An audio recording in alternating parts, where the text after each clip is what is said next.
করে দাও, তাহলে আমার বাড়িতে থাকা দুটি ছাগল তোমার রাস্তায় দান করে দেব।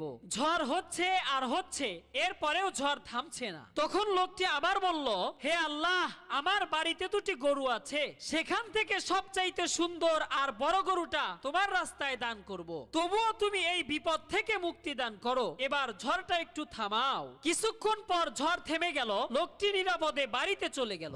দিন যায় রাত যায়, এভাবে অনেক দিন কেটে গেল, কিন্তু সেই লোকটি গরু অথবা ছাগল কোনোটাই আল্লাহর রাস্তায় দান করে না। তখন এলাকার লোকজন তাকে জিজ্ঞেস করলো, তোমার না আল্লাহর রাস্তায় ছাগল এবং গরু দান করার কথা ছিল?